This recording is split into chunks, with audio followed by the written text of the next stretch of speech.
जग से निराला है, किशोरी तेरा वृंदावन ओ सारे जग से निराला है। करती है कृपा श्यामा, करती है कृपा श्यामा, वो मस्ताने हो जाते हैं। करती है कृपा श्यामा, वो मस्ताने हो जाते हैं। करती है कृपा श्यामा, वो मस्ताने हो जाते हैं। जो राधा राम गाते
ऐसे नहीं, भगवान ने जिनको हाथ दिया तो ताली सेवा भी करेंगे। जय राधे राधे जय राधे राधे जय राधे राधे जय राधे राधे जय राधे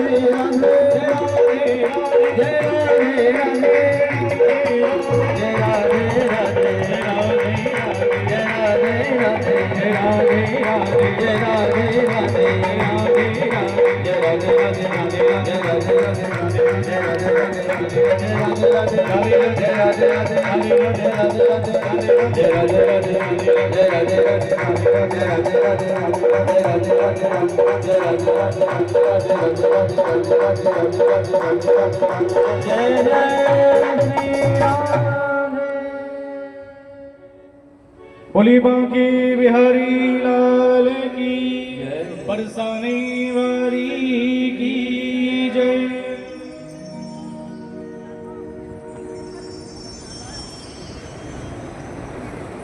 हम सभी आज इस पुरुषोत्तम मास में श्रीमद् भागवत कथा को श्रवण कर रहे हैं। तो भगवान ने इस पुरुषोत्तम मास को क्यों बनाया? कोई तो कारण होगा। हिरण्यकशिपु को मारने के लिए भगवान ने इस महीने को बनाया, क्योंकि उसने वरदान मांगा था कि जो आपने 12 महीने बनाए ना, इस महीने में किसी में भी ना मरूं। तो भगवान ने क्या किया? पुरुषोत्तम मास को बना दिया। जब भगवान ने हिरण्यकशिपु का वध किया तो हर महीने का कोई ना कोई देवता होता है, नक्षत्र होते हैं। तो इस अधिक मास को किसी देवता ने अपनाया नहीं। रोता बिलखता पहुंचा वैकुंठ में भगवान नारायण के पास और जाकर के कहने लगा, प्रभु देखो, आप ऐसा करो, मुझे मार डालो। बोले क्या हुआ, रो क्यों रहे हो, बताओ तो सही। बोले हमें कोई अपनाने को तैयार ही नहीं है। क्या आपने हमें केवल एक राक्षस को मारने के लिए बनाया था क्या? प्रभु मैं किसकी शरण में जाऊं? भगवान नारायण ने कहा, चिंता मत करो, मेरे साथ चलो गोलोक धाम। भगवान नारायण गोलोक धाम में श्री कृष्ण बिहारी जी के पास में पहुंचे तो श्री कृष्ण भगवान ने कहा कि आप इसको यहाँ पर हाथ पकड़ करके लाए हो, इसलिए मैं इसे अपना नाम दूंगा। कौन सा नाम दिया? पुरुषोत्तम। इसलिए इस महीने को पुरुषोत्तम के नाम से जाना जाता है। और भगवान ने कहा कि इस पुरुषोत्तम मास में जो भी भक्ति, कथा, श्रवण, दान, पुण्य, पूजा आदि करेगा, उसका अक्षय फल उसको प्राप्त होगा। आज आप तुलसी माता के समीप एक दिया जलाते हैं, उसको और बढ़ा दीजिए। क्यों? क्योंकि इसका नाम है अधिक मास। कम कुछ भी नहीं रखना है। एक महीने के लिए स्पेशल इसीलिए बनाया है, इस महीने में ना कोई गृह प्रवेश होता है, ना विवाह शादी होती है, ना कोई मांगलिक और कार्य होता है।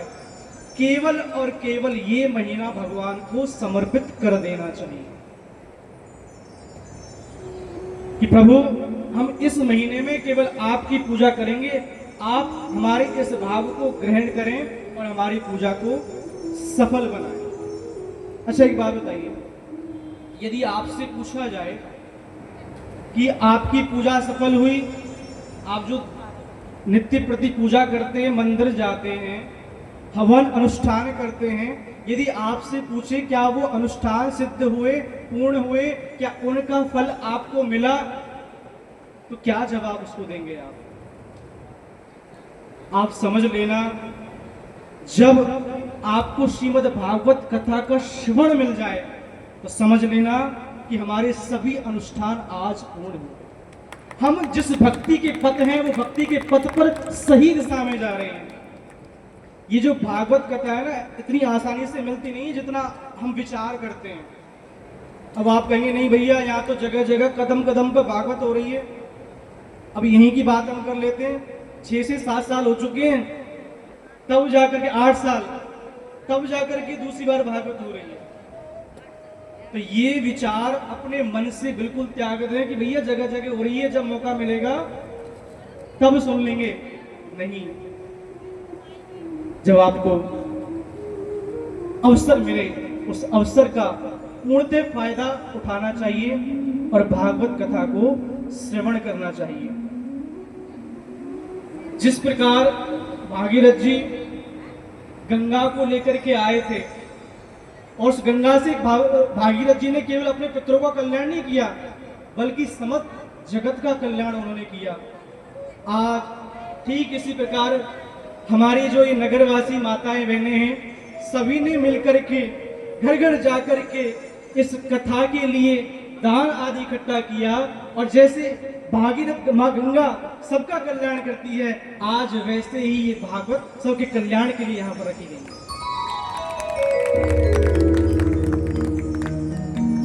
जिस प्रकार सभी नदियों का जल समुद्र में जाकर के मिलता है और नदियां पूर्ण रूप से समुद्र का रूप धारण कर लेती हैं, ठीक इसी प्रकार आज आपके थोड़े थोड़े से सहयोग से वो थोड़ी थोड़ी नदियां आज समुद्र का रूप बन के आपके समक्ष हैं। हम कलश यात्रा करते हैं, जब भी कभी कथाएं होती है ना तो सबसे पहले कलश यात्रा निकलती है, भैया कलश यात्रा की तैयारी करो। क्यों? सीधी कथा शुरू नहीं कर सकते हैं क्या? कोई परेशानी? जो कलश यात्रा होती है वो क्यों होती है? इसमें कलश में सभी देवी देवताओं का वास होता है और जो नारियल है ये लक्ष्मी माता का स्वरूप होता है। भगवान इसमें वास करते हैं और भगवान को इस कलश को हम अपने शीश पे धारण कर लेते हैं, मतलब भगवान को हमने अपनी इस बुद्धि के ऊपर धारण कर लिया और जिसकी बुद्धि में भगवान प्रवेश कर गए तो बताइए भैया अब मिलन कितनी दूर रह जाएगा। कलश को धारण करके नगर नगर में घूमते हैं तो मानो भगवान जितने भी यहाँ पर जो दोष होते हैं, कष्ट होते हैं, उन कष्टों को भगवान हर लेते हैं। इसलिए कलश यात्रा का बहुत बड़ा महत्व है और आज हमने देखा बड़े उत्साह के साथ सभी ने बड़ा आनंद लिया और धूमधाम से हमने अपनी कलश यात्रा को पूरा किया।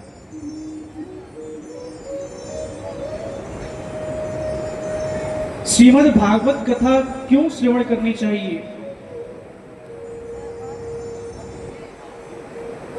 हम अपने जीवन में अनेक तैयारी करते हैं, शादी की तैयारी कितने बड़ी धूमधाम से करते हैं, कोई बर्थडे सेलिब्रेशन आ गया, किसी का जन्मदिन आ गया, लेकिन जो ये श्रीमद् भागवत कथा है ना, ये मृत्यु की तैयारी है। जिसने अपनी मृत्यु को सुधार लिया जीते जी, वही सच्चा है। ये कथा भगवान को समझने की कम है और अपने आप को समझने की ज्यादा है।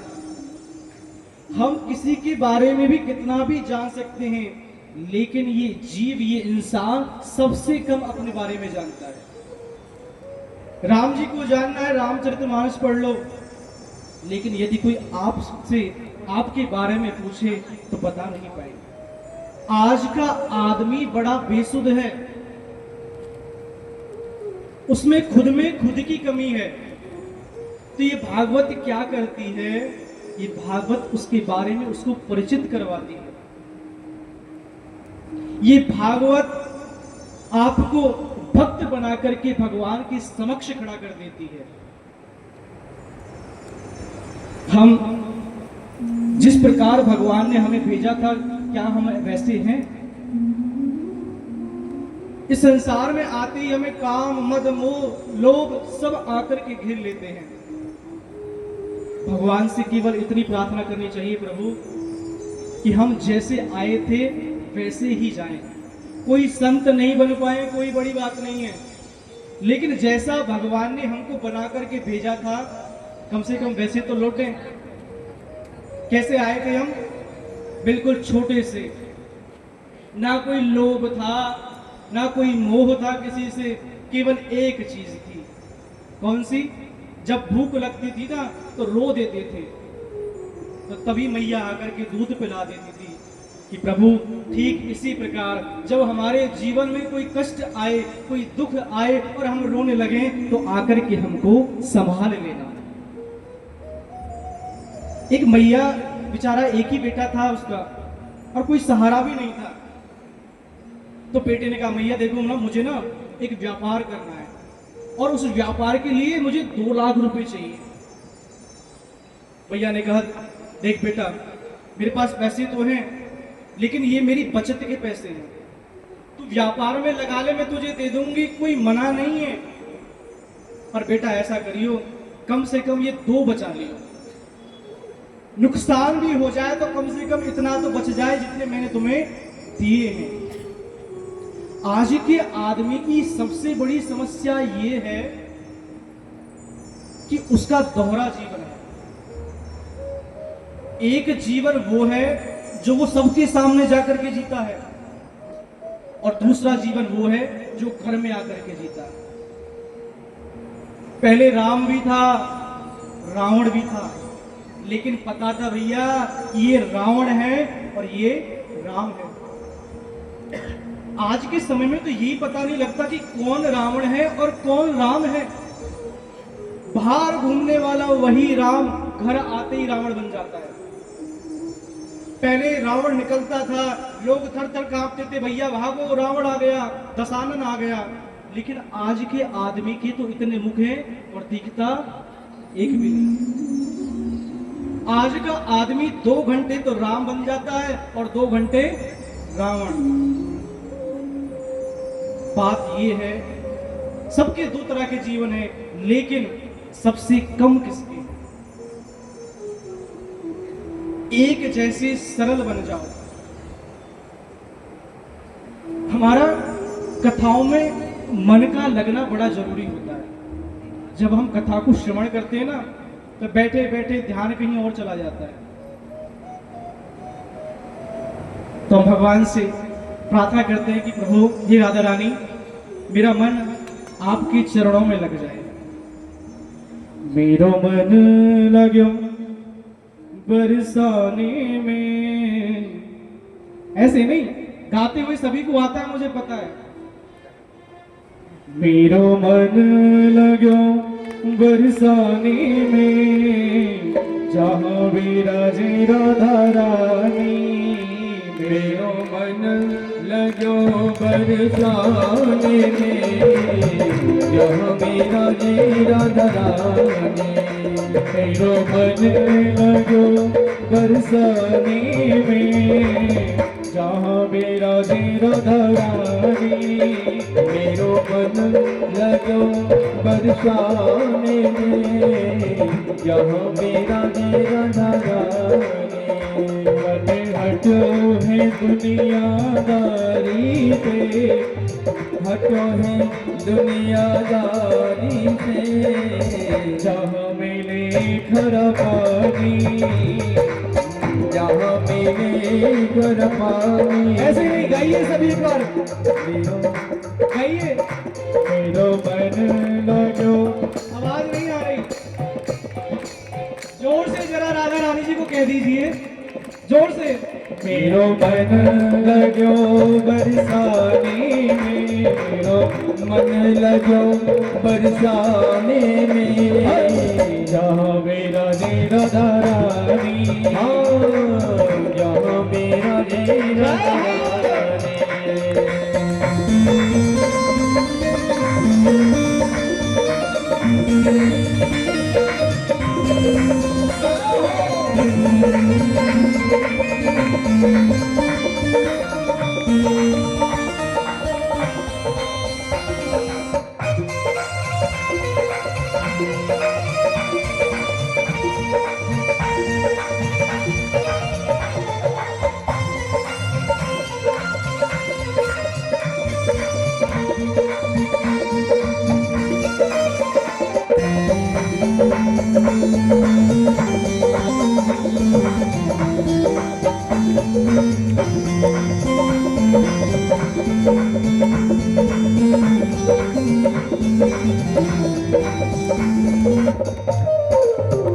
मेरे मन में ना लगे कोई रंग, मेरे लगे कोई रंग, मेरे मन में ना लगे कोई रंग, ओ मेरे मन में ना लगे कोई रंग, मैं तो रहूं संतन के संग, मैं तो रहूं संतन के संग, मेरे मन में बढ़ते हो भक्त, मेरे मन में बढ़ते हो उमंग, बरसाना के रज रज धानी, बरसाना के रज रज धानी, और जहाँ मेरा जेरा दरानी, हाँ जहाँ मेरा जेरा दरानी, हो मन लगो बरसाने में, जहाँ मेरा जेरा दरानी, मेरो मन लगो बरसाने में, जहाँ मेरा जेरा दरानी।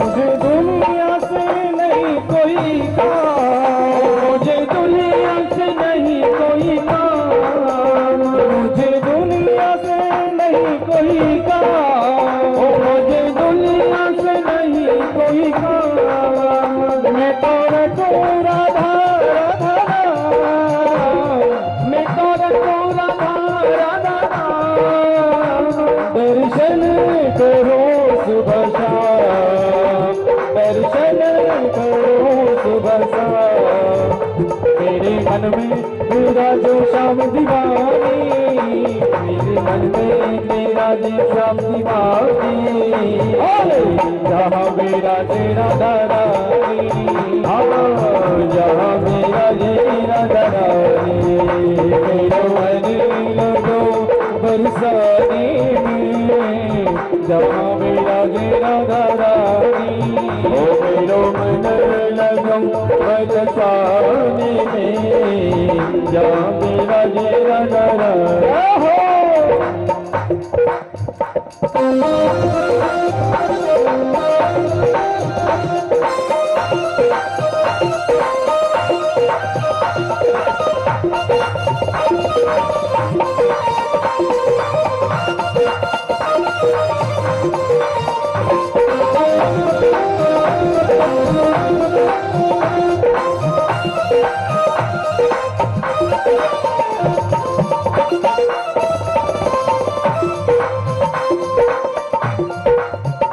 मुझे दुनिया से नहीं लेना देना, मुझे दुनिया से नहीं लेना देना, मुझे दुनिया से नहीं लेना देना, मुझे दुनिया से नहीं लेना देना, ये जगत तो है सपना, ये जगत तो है सपना, यहाँ कोई नहीं अपना,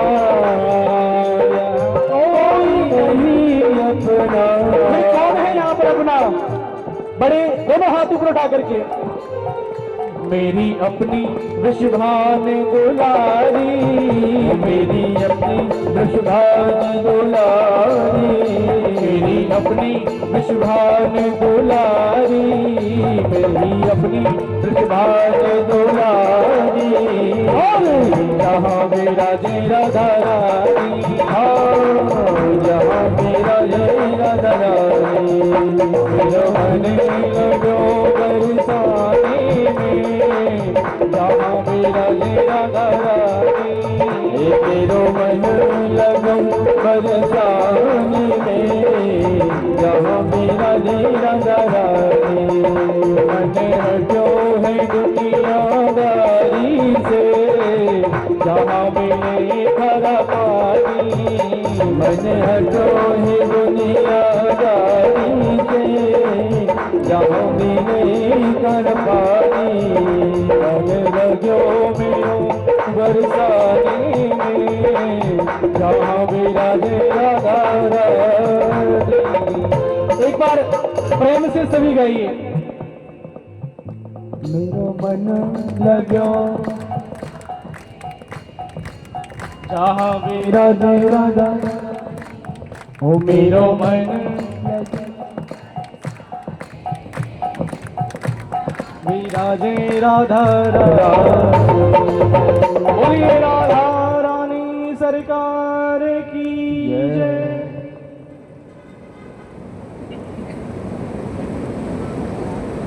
इसलिए मन को कथाओं में लगा करके श्रवण करना चाहिए। ना जाने कथा की कौन सी बात हमारे हृदय में बैठ जाए और हमारा जीवन बदल जाए।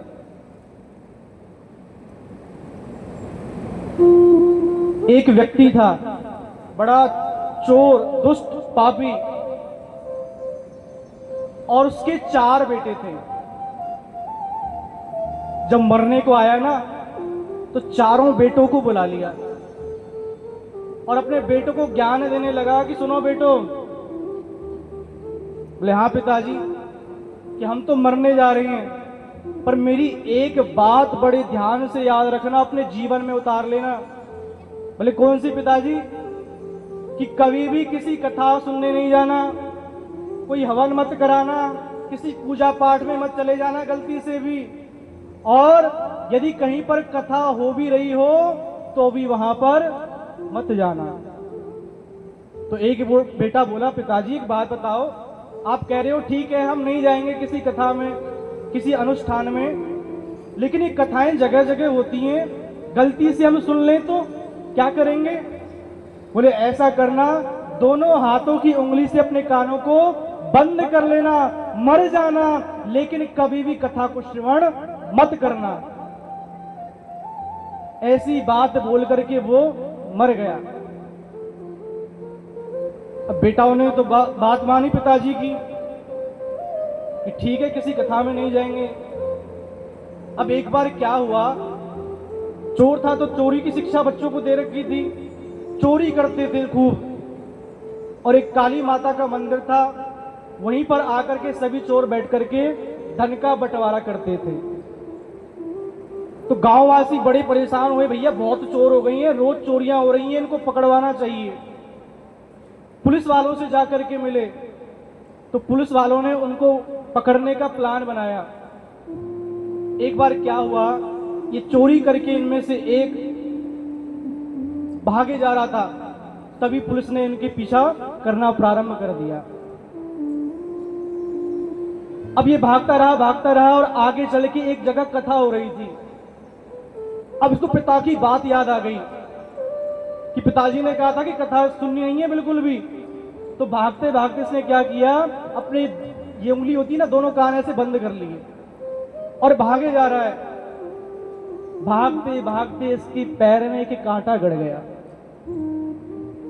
अब कांटा गड़ गया, निकाले कैसे, उंगली हटाएगा तो कथा कानों में जाएगी, लेकिन बड़ा असहाय हो गया। अब बिल्कुल भी चला नहीं जा रहा, पुलिस पीछे है, बैठ गया और कांटे को निकालने लगा। सिर्फ कांटे को निकाला ही था, इतनी देर के लिए हाथ उसने कानों से हटाया था, तभी उसके कानों में कथा प्रवेश कर गई। क्या कि देवताओं को ना तो पसीने आते हैं, ना देवताओं की छाया होती है, और ना देवता पलक झपकते हैं। सिर्फ इतनी सत्संग की एक बात इस चोर के कानों में पड़ गई। तुरंत कांटा निकालने के बाद दोनों कान बंद करके दौड़ पड़ा।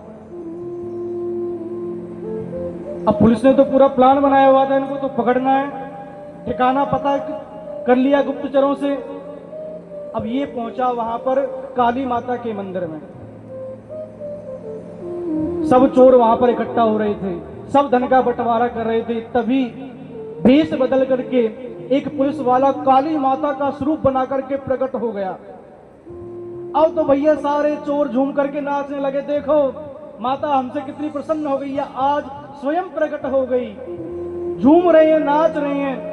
लेकिन जब इस चोर ने देखा माता जी की स्वरूप की ओर, अरे इनकी तो परछाई भी दिखाई दे रही है, इनको तो पसीने भी आ रहे हैं और इनकी तो पलकें भी झपक रही हैं। और मैंने कथा में श्रवण करा था क्या कि देवताओं को ना तो पसीने आते हैं, ना पलक झपकते हैं और ना देवताओं की परछाई होती है। समझ गया कि ये कोई देवी देवता नहीं है, यहां से तो जान बचा करके भागना पड़ेगा। वो जान बचा करके वहां से भाग निकला। इस कथा का मतलब केवल इतना है कि यदि सत्संग की एक बात हमारे जीवन में इतना प्रभाव डाल सकती है, तो आप सबके पास, हम सबके पास तो कथा के 7 दिन हैं, तो कोई ना कोई बात भगवान की ऐसी कथा हमारे हृदय में भी उतरे और हमारा जीवन बदल जाए। और ये कोई और नहीं था, ये थे घाटम दास जी। बाद में इन्होंने जाकर के एक संत के पास पहुंचे जो चोरी चकारी का काम था, सबको छोड़ करके भगवान की कथाओं को श्रवण किया। ये कथाएं केवल पुस्तक तक, पुराणों तक ही सीमित नहीं है, ये हमारे जीवन तक भी सीमित है। मैं आपको अपने एक बचपन की बात याद दिलाता हूं। जब हम स्कूल जाते थे ना, तो मंदिर में ही रहते हैं, हमारा तो निवास भोले बाबा के आंगन ही है। तो उठते थे, खाते थे, पीते थे, स्कूल चले गए। स्कूल भी कोई ज्यादा दूर नहीं है, यही है। तो हमारी माता जी ने एक बात बोली एक दिन, बेटा, कि हाँ मैया, एक बात बताओ। बोले पूछो। ये जो भक्त आते हैं यहाँ से, ये कितनी कितनी दूर से आते हैं? मैंने कहा हाँ, कोई कहीं से आ रहा है, कोई कहीं से आ रहा है लोटा लेकर के। मैं कहा हाँ बिल्कुल। और तुम तो मंदिर में रहते हो? क्योंकि बिल्कुल, कि तुमसे यहाँ एक लोटा नहीं चढ़ाया जाता भोले बाबा पर। उस दिन की बात माता जी की मेरे हृदय में ऐसी उतरी कि तब से मैं रोज भोले बाबा पर जल चढ़ा करके उसके बाद भोजन ग्रहण करता था। तो जीवन में यदि कोई सत्संग, कोई एक ऐसी कथा कोई ऐसी मिल जाए जिससे हमारा जीवन बदलना चाहिए। श्रीमद् भागवत कथा। भागवत में 4 शब्द हैं, भा, ग, व और ता। भा का मतलब होता है भक्ति। भगवान को फूल चढ़ा दिए, भगवान की आरती उतार ली, ये सब भक्ति नहीं है। फिर भक्ति क्या है? किसको भक्ति कहें? आजकल भक्ति का मतलब हमने मनोरंजन बना लिया है। भक्ति का मतलब होता है मन का मंथन करना। जो कथाएं हम सुने उसके बाद उनका मंथन भी करें। ऐसा नहीं है कथाओं को सुन लिया और छोड़ दिया। भक्ति का अर्थ आज के समय में बना लिया है अपनी मनोकामनाओं को पूरा करना, कि कैसे भी करके हमारी ये मनोकामना पूरी हो जाए तो हम इनकी पूजा करें। एक माता जी थी, गणेश जी के मंदिर में गई और जाकर के गणेश जी से कहने लगी, गणेश जी महाराज, मेरे पोता हो जाए तो मैं 11 किलो लड्डू का भोग लगाऊंगी। पार्वती माता जी माथा पीट रही हैं, देखो लड्डू खवा खवा के मेरा छोरा मोटा कर दिया है। भक्ति का मतलब कभी भी मनोकामना की पूर्ति नहीं होता है, बल्कि अपने प्रेम की प्रस्तुति भगवान के लिए होती है। ऐसी एक माता मंदिर में बड़े जोर जोर से चिल्ला रही थी, माँ मुरादें पूरी कर दे, हलवा बांटूंगी। एक बोली, यदि पूरी नहीं करी तो बोले मुंह भी ना दिखाऊं हलवे का।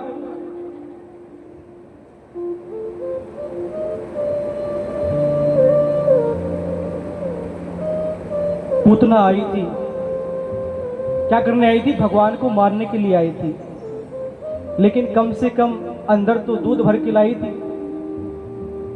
ऐसे ही हम 56 प्रकार के भोग लेकर के भगवान के सामने जाते हैं, लेकिन अपने मन में अपनी मनोकामनाओं का विष भर करके ले जाते हैं। हमारे मन में केवल हमारे बांके बिहारी, हमारी राधा रानी ही होनी चाहिए। तो भा से क्या हुआ? लगता किसी का ध्यान नहीं है। भा से क्या? भक्ति। देखो मैं साथ के साथ पूछूंगा जरूर, अब मुझे लगना भी तो चाहिए ना आप सुन रहे हैं कि नहीं सुन रहे हैं। तो भा से क्या, और दूसरा अक्षर है गा, गा से होता है ज्ञान। ज्ञान का अर्थ ये है, जब हनुमान जी पहली बार लंका में गए और रावण के समीप पहुंचे तो रावण ने पूछा था कि बंदर तुम कौन हो। तो हनुमान जी ने कुछ उत्तर सूझा नहीं उनको, कि रावण पूछता है कि मैं कौन हूं। यदि ये राम जी के बारे में पूछते तो बता देता कि राम जी कौन है, लेकिन इसने पूछा है हे कपि तुम कौन हो। तो सीता माता जी की जो चूड़ामणि थी, उस चूड़ामणि को देखा, तभी सीता माता जी ने प्रकट होकर के हनुमान जी को आत्मज्ञान दिया। और आत्मज्ञान को पाने के बाद हनुमान जी ने भरी सभा में दोनों हाथ उठा करके कह दिया कि रावण तू काम का दास, तू नाम का दास, और मैं केवल राम के चरणों का दास। तो अपने बारे में जान लेना ही ज्ञान है। तो गा से क्या हुआ, ज्ञान।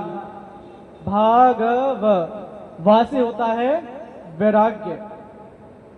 वैराग्य का मतलब कभी ये नहीं होता कि अपनी बसी बसाई गृहस्थी को छोड़ करके वनों में चले गए, नहीं भैया। वैराग्य का मतलब है आप घर में रह करके ही भगवान की भक्ति करें। जो समय आपको मिले उसी समय में आप उसको अपने अनुरूप बना करके भगवान का भजन करें। अब भजन होए कहां से भैया, 10, 5, 15 मिनट निकालती है मंदिर जाने के लिए, और मंदिर में भी जाकर के कौन सी चर्चा चलती है, वहां भी यही संसार की चर्चाएं चलती हैं। एक मैया, मैं वहीं बैठा था, मैया ना जल चढ़ा रही थी भोले बाबा पर,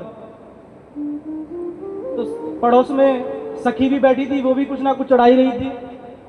तो चर्चा शुरू हो गई, अरे बहन मैंने सुनी तेरी सास बहुत दिन आते बीमार चल रही, मरी कि नहीं मरी। मतलब थोड़ा सा समय दिया, उसमें भी हमने केवल संसार की ही बातें करी। इसलिए वैराग्य का अर्थ है कि आप जैसा भगवान ने आपको समय दिया है उस समय का सदुपयोग करना चाहिए। और अंतिम शब्द है ता, त्या से होता है त्याग।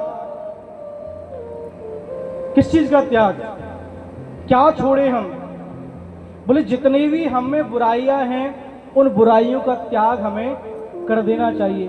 कौन सी बुराइयां, बोले जो मित्र, जो रिश्तेदार, यदि उसका संग करने से हमें भगवान की याद आती है तो उस रिश्तेदार को, उस मित्र को कभी भी छोड़ना नहीं चाहिए। और जिसका संग करने से हमसे भगवान दूर चले जाते हो, ऐसे मित्र का, ऐसे रिश्तेदार का त्याग कर देना चाहिए। तो ता से क्या हुआ, भा से,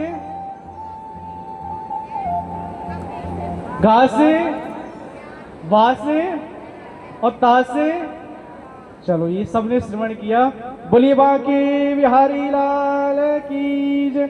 जय जय श्री राम, जय जय श्री राम।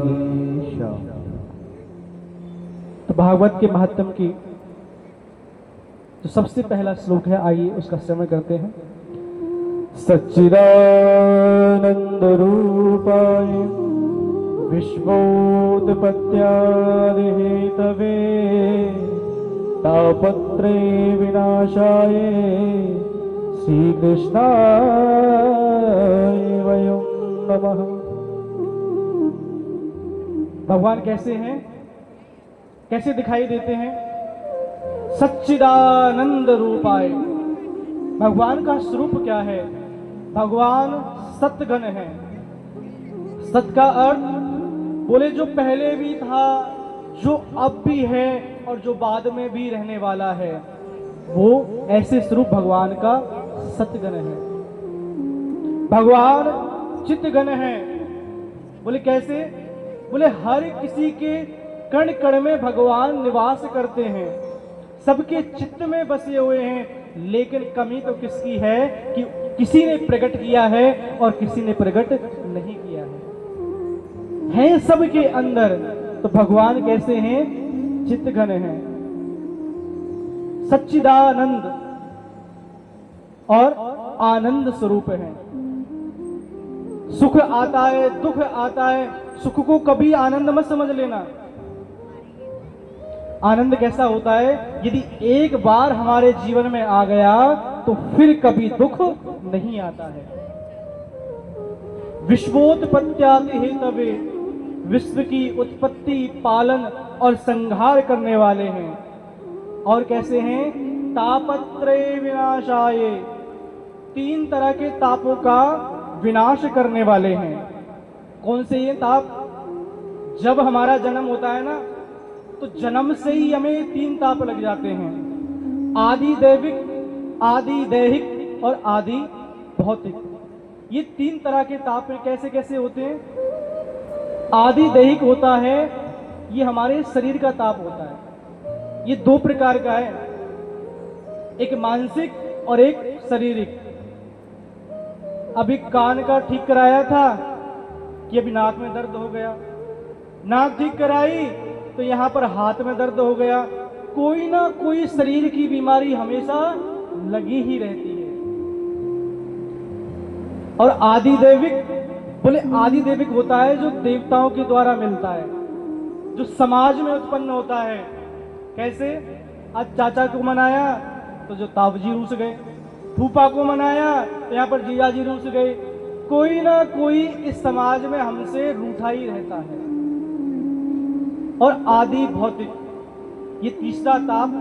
ये ताप कैसा होता है कि कोई महामारी आ गई, कोई मौसम की वजह से कोई बीमारी, कोई कष्ट आ गया, तो उसको बोलते हैं आदि भौतिक ताप।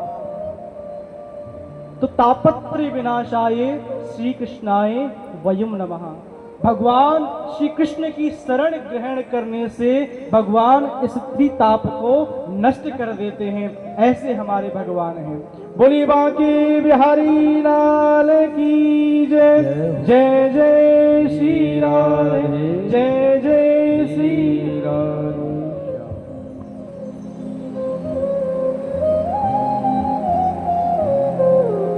नमी साढ़े तीर्थ में सोनकादिक 88,000 ऋषि बैठे हुए हैं। तभी उनके मध्य में श्री सूजी महाराज वहां पर पधारे। तो सोनकादिक ऋषि अपने अपने स्थान से खड़े होकर के बड़े जोर से उनका स्वागत किया और व्यास गद्दी पर बिठा करके पूजन आदि करके प्रश्न पूछा। ये जो भागवत है ना, इस भागवत में अपने जीवन को ढूंढने का प्रयास करना कि हम कहां पर फिट बैठते हैं।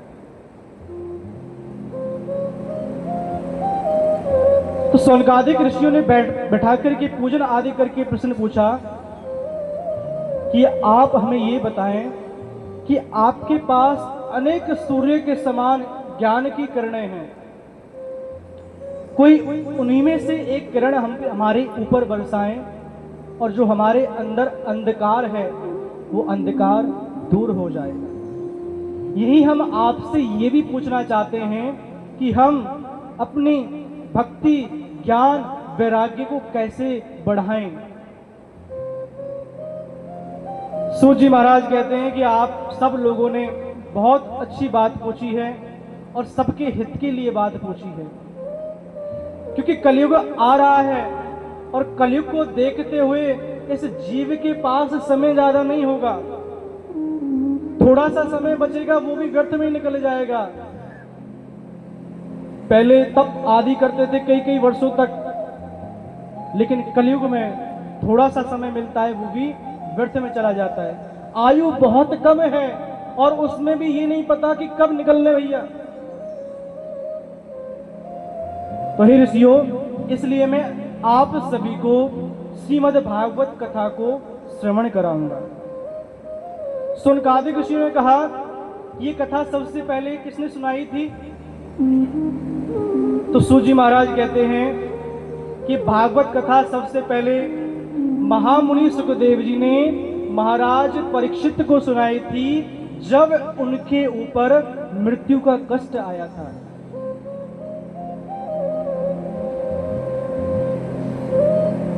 जब महामुनि सुखदेव जी कथा को श्रवण करा रहे थे ना, तो तभी देवता स्वर्ग मार्ग से अमृत कलश को लेकर के प्रकट हो गए।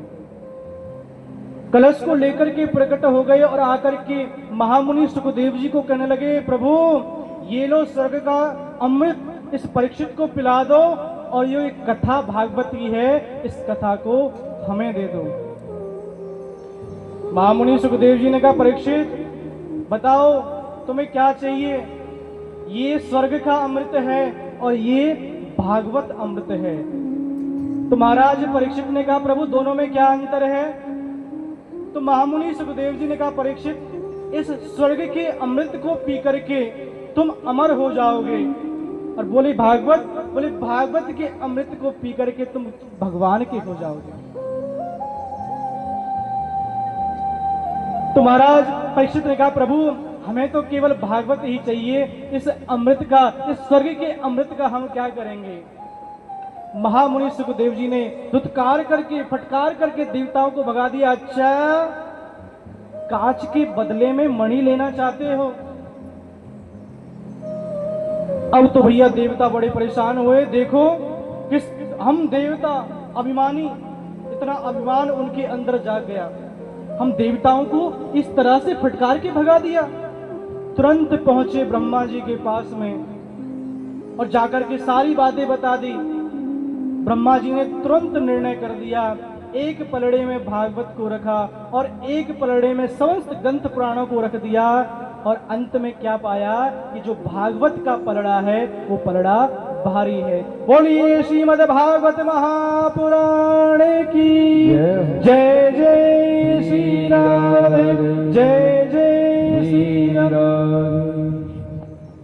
तो ऐसी बड़ी दिव्य ये कथा है, जो कथा देवताओं को भी दुर्लभ है, वो कथा आज हमें यहां पर मिल रही है। हमारे पितृ, हमारे देवता, हमारे इष्ट देव, हमारे गुरुजी आज हमारे ऊपर इतनी कृपा है कि उनके आशीर्वाद का फल आज हम सबके सामने है। तभी सनकादिक ऋषि ने पूछा कि इस कथा को 7 दिनों में ही क्यों श्रवण किया जाता है?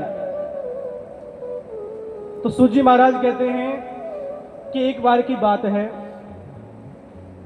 नारद जी पृथ्वी का भ्रमण कर रहे थे। तो पृथ्वी का भ्रमण कर रहे थे, उनका मन बड़ा शांत हुआ। जहां भी जिस स्थान पर जाते तो देखते कि यहां पर तो भैया पाप ही पाप है, कहीं कोई अच्छा इंसान, कोई पुरुष दिखने को मिलता ही नहीं है। यदि कोई घर में झगड़ा हो जाए तो सलाह देने के लिए ससुराल से, मायके से साला आता है, और सब लोग जो व्यापार कर रहे हैं झूठ से ही एक दूसरे से व्यापार कर रहे हैं। सत्य कहीं पर दिखाई नहीं देता, धर्म कहीं पर दिखाई नहीं देता, कोई तप कहीं पर दिखाई नहीं देता, योग कहीं पर दिखाई नहीं देता। उनका मन बड़ा अशांत हुआ। घूमते घूमते नारद जी वृंदावन में आ पहुंचे, और जब वृंदावन में आकर के पहुंचे यमुना जी के किनारे पर, तो उन्होंने एक विचित्र दृश्य देखा। उन्होंने देखा कि एक युवती है और उसके दोनों तरफ 2 बूढ़े बाबा लेटे हुए हैं, और साथ में अन्य युवतियां हैं। जब मैं वहां से गुजरा तो मुझे लगा कि वहां पर जाना उचित नहीं है, लेकिन जैसे ही मुड़ा तो पीछे से आवाज आई, भो भो साधो क्षणं तिष्ठ मज चिंतामपि नाशय दर्शनं तव लोकस्य सर्वधा गहरं परम्। अरे साधु, अरे महात्मन, रुकिए रुकिए रुकिए, कहां जा रहे हैं? नारद जी ने पीछे मुड़कर के देखा, आप कौन? आपका परिचय? तो युवती बोलती है कि नारद जी, मैं और कोई नहीं हूं, मैं भक्ति हूं। और जो ये दो बूढ़े बाबा लेटे हैं ना, ये कोई और नहीं है, ये मेरे पुत्र हैं ज्ञान और वैराग्य। और ये जो अन्य युवतियां खड़ी हैं, कोई गंगा नदी है, कोई यमुना नदी है, कोई सरस्वती नदी है। नारद जी ने पूछा, आपकी ऐसी स्थिति और पुत्रों की ऐसी स्थिति कुछ समझ में नहीं आया। तो भक्ति महारानी कहती हैं कि मैं दक्षिण में पैदा हुई, कर्नाटक में बड़ी हुई, गुजरात में क्षीण होने लगी, लेकिन जब मैं इस वृंदावन धाम में आई, मैं तो जवान हो गई, लेकिन मेरे ये पुत्र ज्ञान और वैराग्य दोनों बूढ़े हो गए। आइए हम सब भी चलते हैं श्री वृंदावन धाम की यात्रा चल करेंगे सभी ताली सेवा करते हुए। चलो रे मन श्री वृंदावन धाम, चलो रे मन श्री वृंदावन धाम, रटेंगे राधे राधे नाम, मिलेंगे बाके बिहारी और के कांवरकारी, ओ मिलेंगे बाके बिहारी और के कांवरकारी, ओ मिलेंगे कुंज बिहारी और के कांवरकारी, हाँ मिलेंगे कुंज बिहारी और के कांवरकारी। ओ चलो रे मन श्री वृंदावन,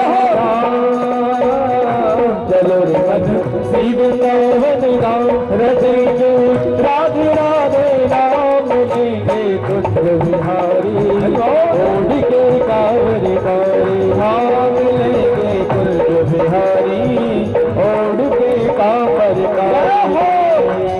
ऐसे सुनिए, अभी कथा का प्रथम दिवस है और प्रथम दिवस ही सुस्ती दिखाएंगे तो काम चलने वाला। ताली सेवा। ये 7 दिन का मेला आज हमारे इधर लगा है, तो मेला बड़ी धूमधाम से होना चाहिए। झूमते हुए चलो रे मन श्री वृंदावन धाम, ओ चलो रे मन श्री वृंदावन धाम, रटेंगे राधे राधे नाम, मिलेंगे कुंज बिहारी और के कांवरकारी, मिलेंगे कुंज बिहारी और के कांवरकारी।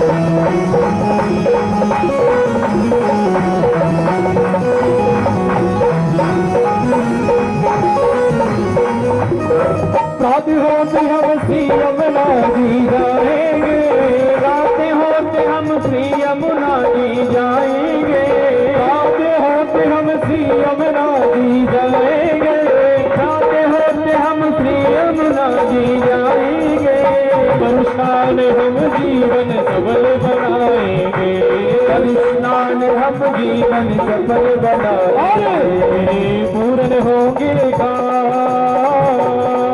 तेरे पूर्ण होंगे काम में, राधे राधे नाम मिलेंगे हरी और के कांवरकारी, मिलेंगे कुंज बिहारी और के कांवरकारी।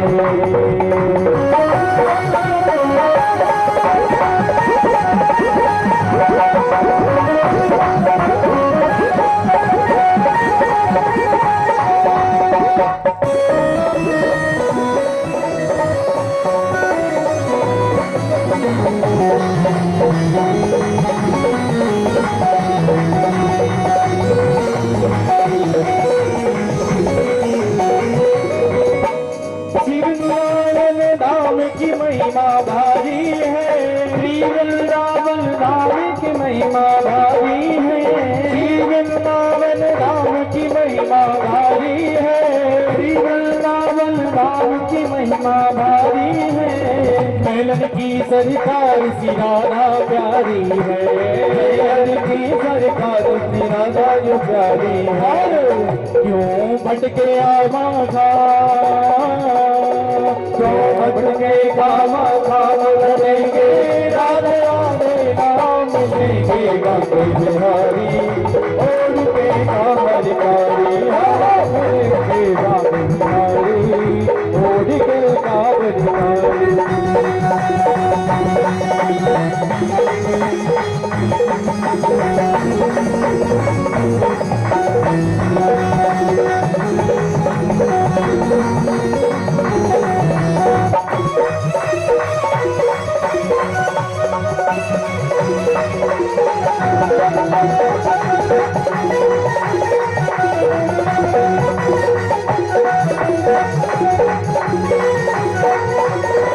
वृंदावन धाम शिवा के बिहारी को, वृंदावन धाम शिवा के बिहारी को, वृंदावन धाम शिवा के बिहारी को, वृंदावन धाम शिवा के बिहारी को, एक तक दर्शन हो न बाके बिहारी को, एक तक दर्शन हो न बाके बिहारी को।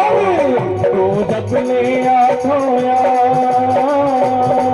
तो जब में आतो घटे गुल राधे राधे राम के बाबे बिहारी, और के कामर कारी, के बाबे बिहारी, और के कामर कारी। चलो मन श्री वृंदावन धाम, मन श्री वृंदावन धाम, घटेंगे राधे राधे राम के बिहारी,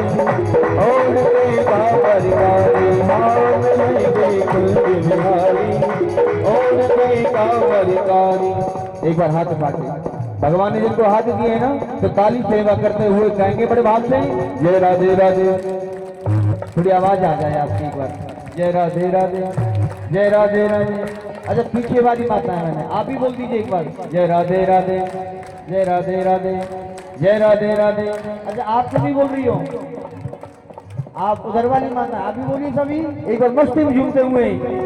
चलो रे मन श्री वृंदावन धाम, चलो रे मन श्री वृंदावन धाम, रचेंगे राधे राधे राम, चलेंगे कुंज बिहारी, और के कामर कारी, हम चलेंगे कुंज बिहारी, और के कामर कारी। जय राधे राधे राधे राधे राधे राधे राधे राधे राधे राधे राधे राधे राधे राधे राधे राधे राधे जय जय श्री राधे। बोली बांकी बिहारी लाल की जय। श्रीमद् भागवत महापुराण की जय। भक्ति महारानी की जय।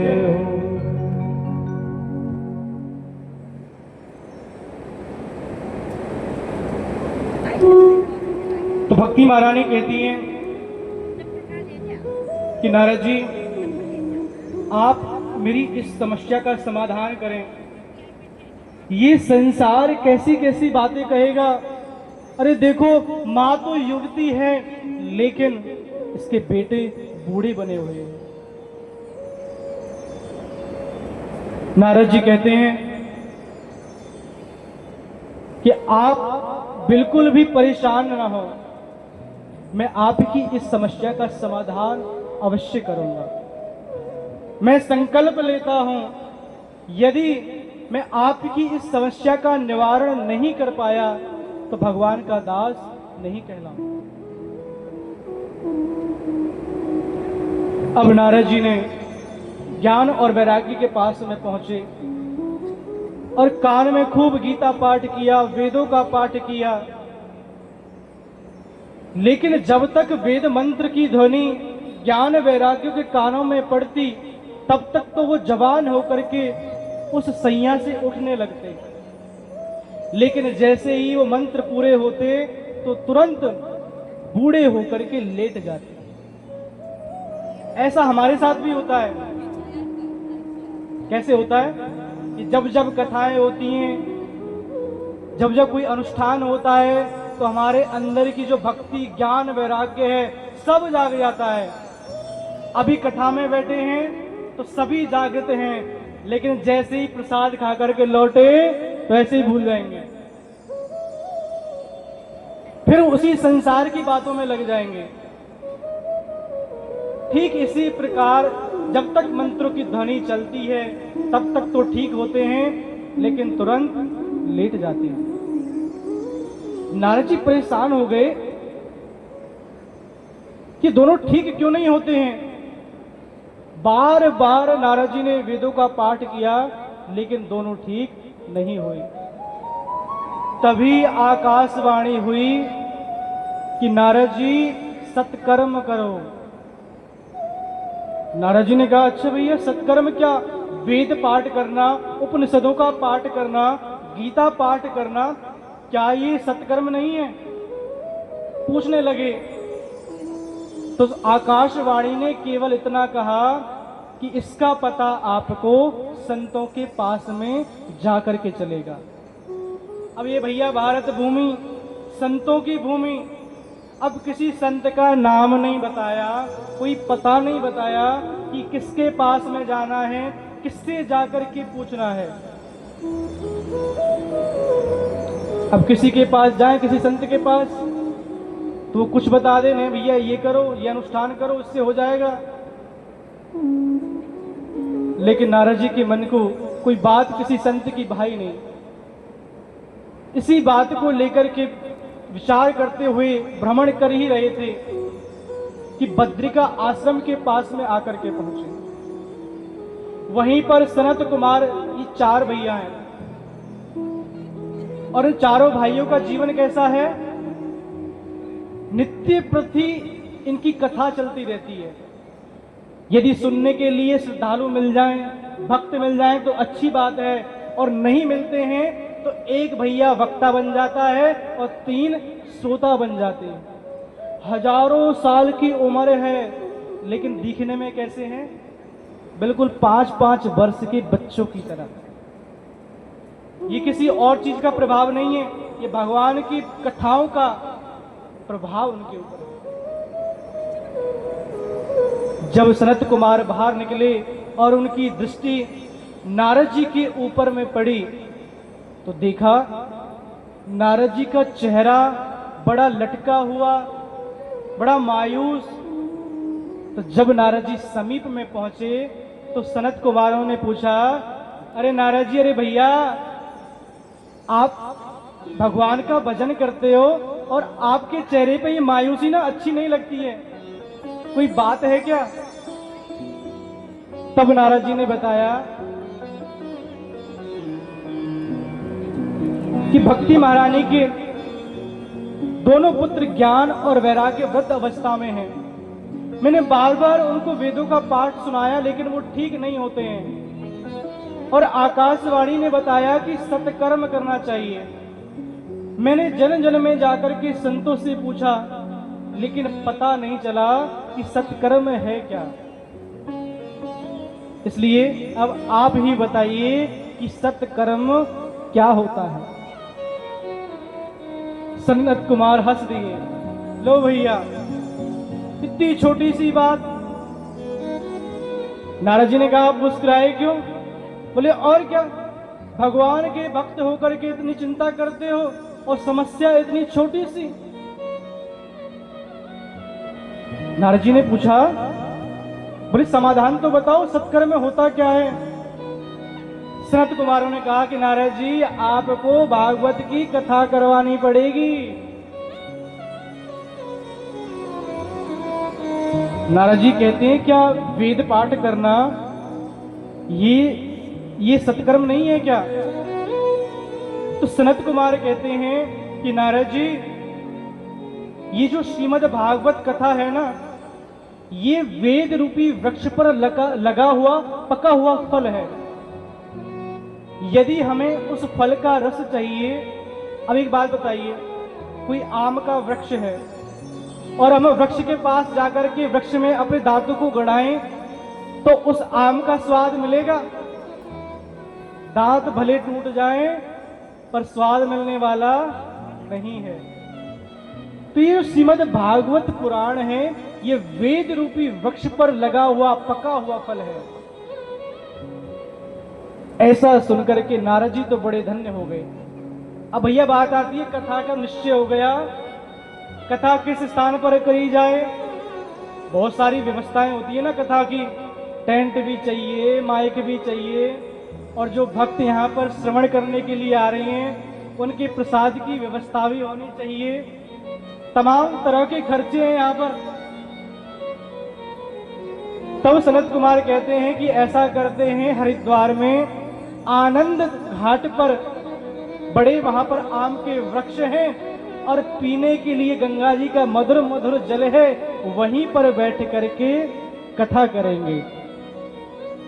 अब तो नारद जी बड़े प्रसन्न हुए। ये बात जब भृगु ऋषि जी को पता चली ना, तो उन्होंने पूरे विश्व में ये बता दिया कि भैया जो भी जीव अपने जीवन का कल्याण चाहता है वो आकर के हरिद्वार में कथा हो रही है वहां पर पधारे और कथा को श्रवण करे। भगवान की कथाओं के प्रचार का अलग फल होता है, श्रवण से अलग फल भगवान के प्रचार का होता है। अब कैसे समझे इस बात को? नारद जी हैं, क्या करते हैं, जब भी कथाएं होती हैं, जो भी होता है, तो चले जाते हैं भगवान के नाम का उच्चारण करते हुए और जन जन में जाकर के भगवान के नाम को बताते हैं। इसलिए आप सब भी, जो बीमा एजेंट होता है ना, वो कभी ये नहीं बताता है कि उसका कमीशन कितना है। इसलिए आप भी जाकर के जिन जिनको नहीं पता है उनको जाकर के बताएं कि भैया हमारे यहाँ पर हमारी कथा हो रही है, उस कथा में पहुंचें और कथा को श्रवण करें। अब जिस जिसको दूर दूर तक पता चली, सभी लोग आकर के वहां पर पहुंचे। भक्ति महारानी भी अपने दोनों पुत्र ज्ञान और वैराग्य को लेकर के आ गई। अब वहां पर दृश्य ऐसा हुआ कि इतनी भीड़ वहां पर सभी की हो गई कि भक्ति महारानी की बैठने के लिए जगह ही नहीं बची। भक्ति महारानी ने कहा, प्रभु अब हम कहां पर बैठे, मेरे लिए तो यहां पर कोई स्थान बचा ही नहीं है। तो सनत कुमार कहते हैं कि भक्ति महारानी, आप जो यहाँ पर ये कथा श्रवण करने के लिए आए हैं उनके हृदय में जाकर के बैठ जाओ। बोलिए भक्ति महारानी की जय जय श्री राम। भक्ति जब हृदय में प्रवेश करती है ना, देखो भगवान की दो शक्ति हैं, एक माया और एक भक्ति। माया क्या करती है? माया इस जीव को बढ़ाना चाहती है, और भक्ति, तो भगवान कहते हैं भक्ति मुझे बढ़ाना चाहती है। तो जब भक्ति हृदय में प्रवेश करती है तो भगवान के रहने के अनुकूल हमारे हृदय को बना देती है। हमारे मन के अंदर जितने भी विकार होते हैं, मोह लोह, सबको भगा करके और भगवान के रहने के अनुसार उस घर को बना देती है। और जब भगवान आते हैं और हमारे हृदय में देखते हैं कि मेरे अनुकूल मेरा भाव मेरे भक्त का है, तो आकर के प्रवेश कर जाते हैं। आइए ऐसे ही मधुर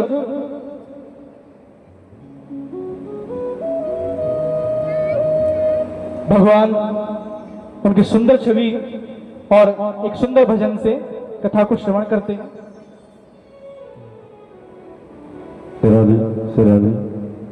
मेरा निवेदन है, जो भी माताएं व्यास जी का स्वागत करना चाहती हैं वो मंच पर आ जाएं, और आप सभी मीठी मीठी वाणी के साथ व्यास जी के साथ मधुर भजनों का आनंद लेते रहेंगे। जो भी व्यास जी का सम्मान करना चाहते हैं वो मंच पर आते चले जाएं। बोल बांके बिहारी लाल की। सावरिया नंद के लाला, ओ सावरिया नंद के लाला, सावरिया नंद के लाला, सावरिया नंद के लाला, तोहे नैनन तोहि नैनन बीच बसाई लोगी सावरिया नंद के लाला तोहि नैनन बीच बसाई लोगी सावरिया नंद के लाला तोहि नैनन बीच बसाई लोगी सावरिया नंद के लाला तोहि नैनन बीच बसाई लोगी सावरिया नंद के लाला सावरिया नंद के लाला सावरिया नंद के लाला सावरिया नंद के लाला सावरिया नंद के लाला नैनन बीच बसाई लोगी सावरिया नंद के लाला अरे नैनन बीच बसाई लोगी सावरिया नंद के लाला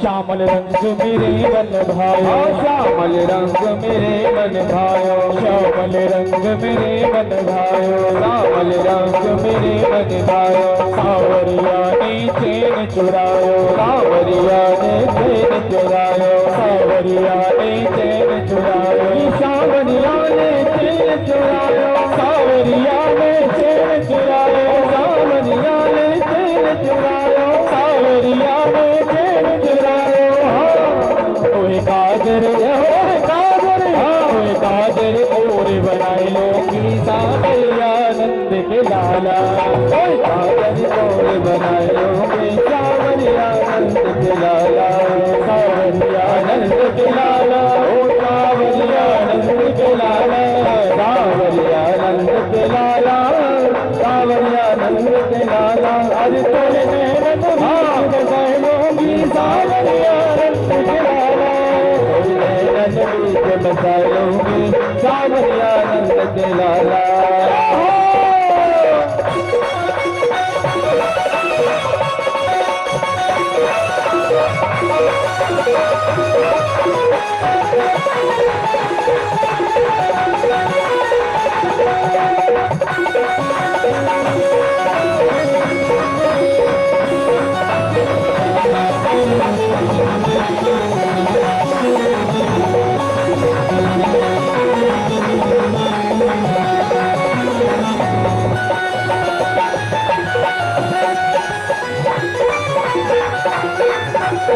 Thank you.